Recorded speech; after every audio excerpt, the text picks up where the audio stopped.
So if this video happens to make it onto the screen of a pathological liar, I want to ask you, how's the pathological lying business been treating you lately?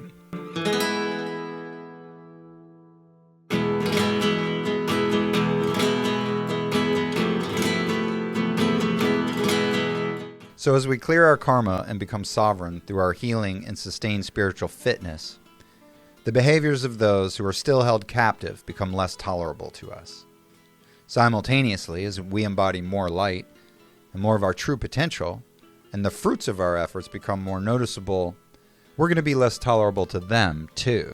One way I've always noticed I'm truly standing in my power is that the NPCs start coming out of the woodwork to attack me and ultimately attempt to steal my power. You may notice as you get closer to your most true version of your true self that these characters seem to come out of the woodwork to interrupt you and attempt to take your power too. Have you noticed this? Why, I wonder, is this something that travelers of the spiritual journey all seem to have in common? It's not something we're cultivating in ourselves. To the contrary, most of us have developed a sense of inner peace that drives us to spend more time in solitude. Social interaction isn't even a goal anymore. And yet, these NPCs seem to find a way in every time. And so I'm being shown that one of the new frontiers for empaths is standing our ground against NPCs who have veered self-destructively out of their own lanes and into mine. I'm noticing more and more that it's time for a rise in dark empathy, an empathy that understands the situation but doesn't tolerate unacceptable behavior.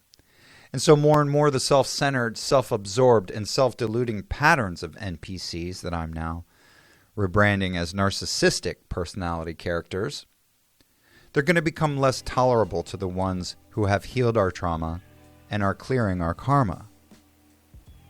And so the result is going to be a wave of dark empathy, wherein the self-deluded, the insane, are going to be corrected by the sane. We're no longer going to be forced to tolerate, right, and sort of give right of way to the sickos. The sickos are going to have to sort of give right of way to those who are healing and clearing their karma. And I'm rebranding NPCs as narcissistic personality characters because a person is soulless or a non-player character because they're so self-absorbed they don't even know you exist, right? They don't even know you're in the room, much less, have compassion or empathy for your point of view, right? To them, they're all that exists. That's what being self-absorbed means, and when you're a narcissist, you're self-absorbed. So to an NPC, your voice is at best a faint whisper. Your actions might register like a haunted painting, moving slightly without provocation on the wall. They don't know you exist because they're spellbound by the whims of their thundering egos and the negative self-talk that's running their lives, right? These NPCs don't trust anyone because they don't trust themselves, and they don't trust themselves because they themselves are not trustworthy. They know how much of what they say is not true, and so they assume what you say is not true either. And basically, they assume that you're just as full of shit as they are. They think everyone is as full of shit as they are.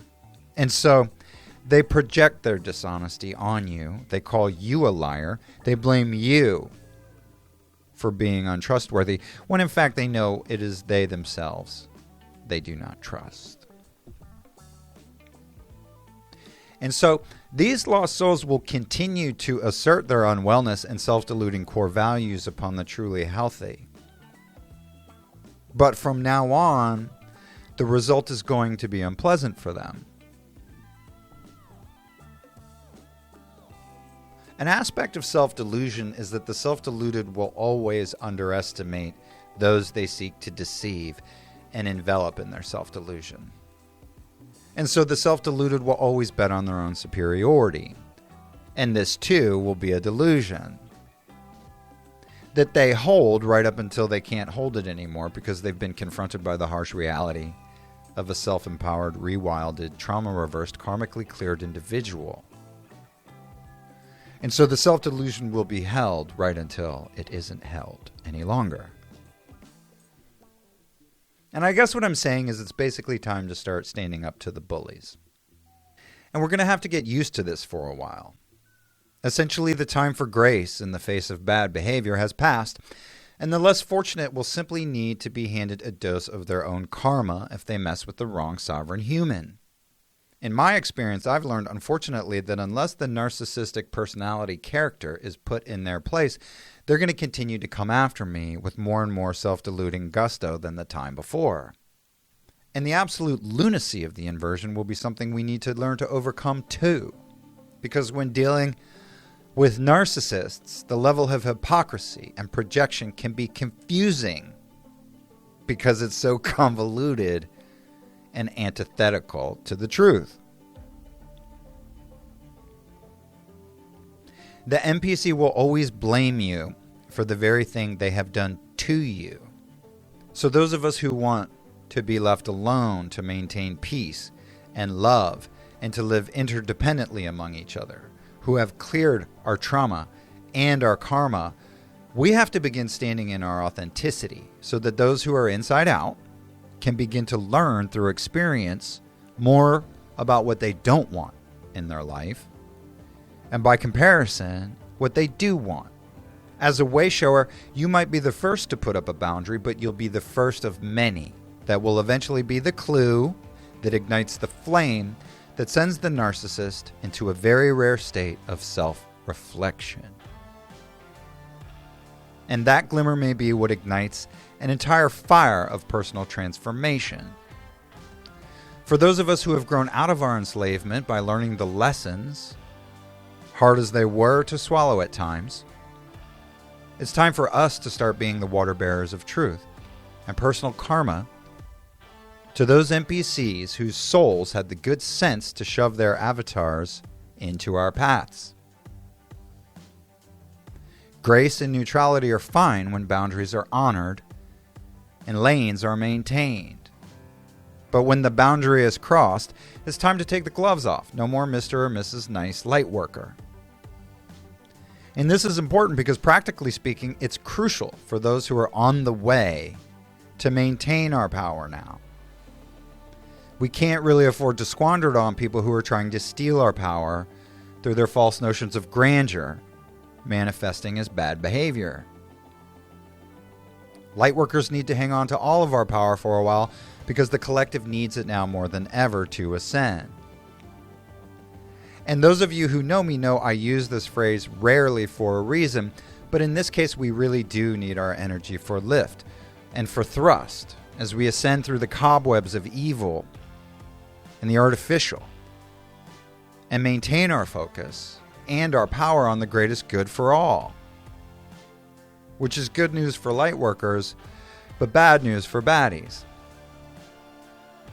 So if you're being bad, now would be a good time to knock it off, because the people who have been abstaining from letting you know how sick you are, and mind you, these are the people who know the most about how sick you are about to stop abstaining from letting you know just how sick you are. Which is fair warning to all the narcissists out there, because the dark empaths are coming. Anyway, that's all I've got for now. Thanks for sticking around, and we'll see you next time.